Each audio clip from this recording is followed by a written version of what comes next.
Hello everyone! Welcome back to my YouTube channel.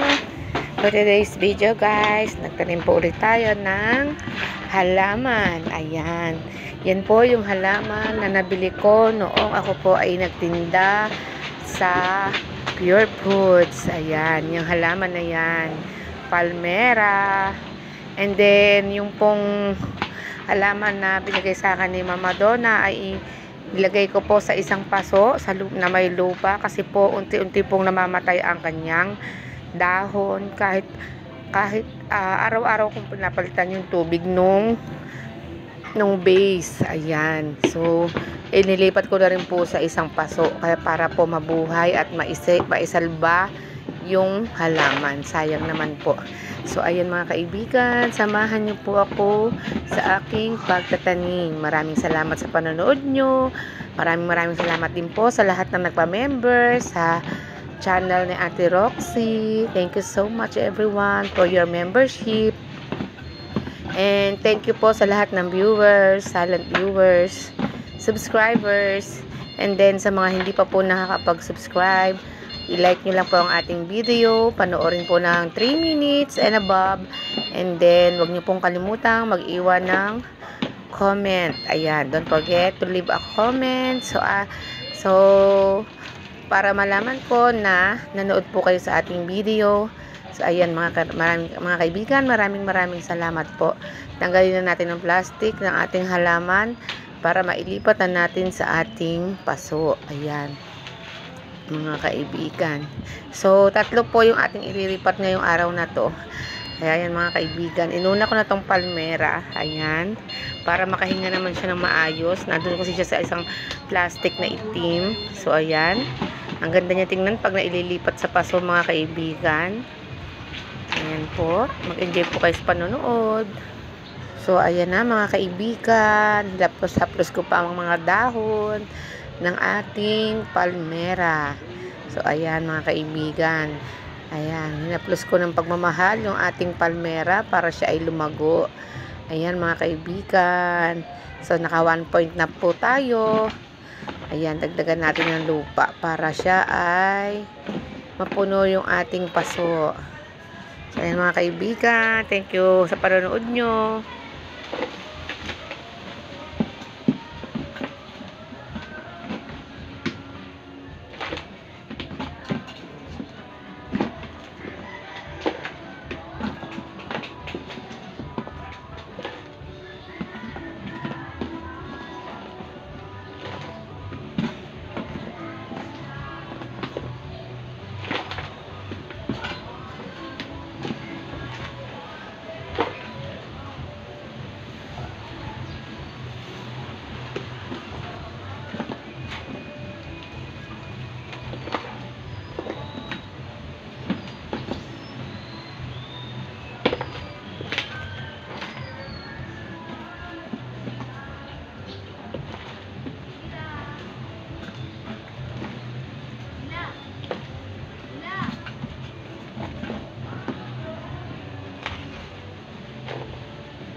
So ayan, this time naman po kung mahuli tayo ng isang paso para naman po paglagyan natin ng sisi plant.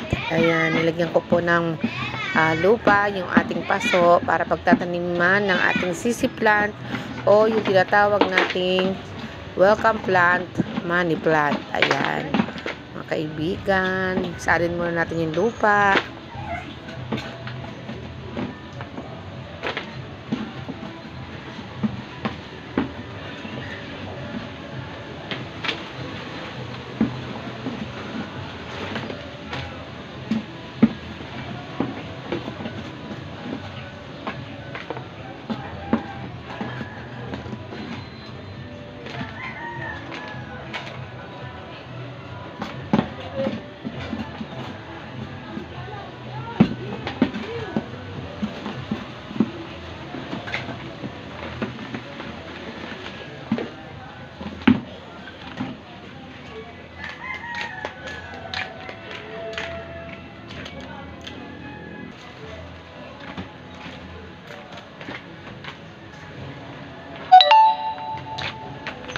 So, ayan na po ang aking nakuhang sisi plant doon sa isang malaking paso. Kinuha ko lang po siya at transfer ko po siya dito sa isang bukod na paso para po magandang tingnan.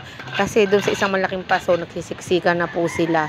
Kaya binukod ko na po itong isang piraso para makahinga-hinga naman yung isang malaking paso. So, ayan mga kaibigan, sinalin ko muna para maayos kong maitanim ang ating sisi plant, welcome plant. Ayan, sabi nila lason daw yan. Siguro lason siya kung isusubo natin. So syempre sa bata lang siya delikado maputpot yung kanyang dahon, pero pag ang mga bata naman sa amin ay malalaki na, kaya okay na po siya itanim sa amin. Wala naman po kaming mga alagang bata. So ayan, si JM naman ay nandoon sa 13 sa mama niya, kaya safe naman po dito ang halaman na ganito. Yung iba kasi, ginawa nila nung nalaman nilang lason, pinagtatapon po nila yung halaman na ganyan. Pero hindi nila alam na yan po ay maswerte. Yung iba, kahit alam na maswerte, itinapon pa rin nila, nagpanik sila, dahil sa balitang nakakalason yung dahon. Pero, sa ako, hindi ko siya tinapon, hinayaan ko lang siya sa aming paso. Kasi wala namang kumukuha or puputpot ng mga halaman ng dahon niya. Kaya ayan po, nagripat pa nga ako ng isa kasi maganda sa totoo lang po, maganda po siyang pagmasdan, yung money plant or welcome plant. Yung kung tawagin nila ay sisi plant. Ayan. Maganda naman po talaga yan. Kaya tinanim ko pa rin po siya. So ayan mga kaibigan, kita nyo naman po, maganda yung mga dahon niya. Ayan. So enjoy watching po.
So, ito nga po pala yung halaman na bigay sa akin ni Mama Donna. Nilagay ko po sa paso na may tubig. Ayan, sa florera. So, tinanggal ko na po siya doon sa paso na may tubig kasi po ay unti-unti pong namamatay yung dahon niya. Kaya po naisipan ko na lang po na i-transfer ko po siya sa another na paso. So, ayan, i-transfer na po natin siya para po ma-survive natin ma-save natin yung halaman na tungkod langit kung tawagin sa amin yan. Kung di ako nagkakamali. Yung halaman na yan, yan daw po ay maswerte rin po. Ayan. Nilagay ko po siya sa isang paso. Ayan. Inulit ko kasi hindi ko masyadong maibaon. Ayan. Tinanggal ko ulit ang mga laman na lupa bago ko pa isinalipak ulit ang ating halaman na bigay ni Mama Don. Ayan. Nilipat ko na po siya kasi unti-unti pong namamatay sa tubig. Parang hindi niya hiyang yung weather dito sa tubig. Kaya baka sakali kapag po nasa lupa ay mabuhay po natin siya at lumago. Doon kasi sa bote, sa flower base, unti-unti pong nanilaw yung dahon niya. Dati 5 stem siya. Umabot na lang po ng 2, namatay po yung 3 stem. Pati yung mga dahon niya. Kaya po, nag-decide na ako, sabi ko baka maubos pa, unti-unti na rin naninilaw, itatanim ko na sa lupa at parang hindi niya hahiyang dito sa tubig. So ayan mga kaibigan, natapos ko na yung halaman na itinanim na 3 klase. Yan, yung tungkod langit, yung money plant or sisi plant, tsaka yung ating palmera. Ayan mga kaibigan, nakakatuwa po maghalaman. Tapos pag nakikita nyo maganda yung tinanim nyo, ayan, nakakatuwa po. Ayan, mga kaibigan. Sobrang nakaka-enjoy po magtanim ng halaman. Ayan. Kung meron lang po tayong malaking mga pilapil, masarap magtanim ng mga gulay. Oo, yung mga pipino, pechay, kamatis. Ayan. Kaya lang, wala naman tayong malaking lupain na pagtataniman. So, ayan mga kaibigan. Ayan. Naubusan na ako ng lupa, kaya pinagpatas-patas ko na lang yung dami ng lupa niya. So, ayan mga kaibigan. Mahangin din habang ako yung naghahalaman. Tingnan niyo yung palmera, oh. Talagang hinahangin siya. Malakas ang hangin nang ako yung naghahalaman. Labas talaga maghalaman tuwing umaga. Kasi hindi pa siya sobrang init. Ayan mga kaibigan. Ayan. Ayan, umuga-uga pa. Sana po ay nag-enjoy kayo sa panonood ng ating pagtatanim. Ayan.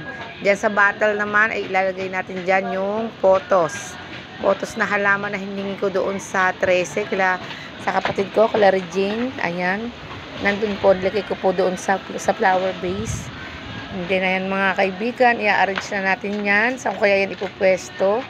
Ayan, nag-iisip na ako kung saan ko ilalagay. Daanan po kasi iyang aking pinaglalagyan ng halaman. Kaya delikado, baka masage. Ayan, usod ko na lang muna ng kaunti yung mga ibang halaman natin dyan, guys. Ayan. Ayan. Kapag mayroong time, ang kailangan yung tricycle ni Papa P ay nandun sa gilid para hindi naman masikip yung daanan. Ayan mga kaibigan. So, ang ganda niyang pagmasdan yung mga halaman. Lalo't malalago. Ayan. Usod na lang natin siya para magkasya mga kaibigan.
ayan po, naipwesto na natin siya sa gilid ng gate. Ayan, ang ganda niya, diba? Ang ganda niya pagmasdan kapag nailagay na sa paso. Compared do sa dati niyang lagayan na plastic lamang. Ayan, mga kaibigan, diba? Ang ganda. So, ayun po, hanggang dito lang po aking video. Maraming salamat po sa pagsama niyo sa akin. Salamat po sa panonood. Hanggang sa muli po. Thank you for watching po. See you on my next vlog. Bye-bye!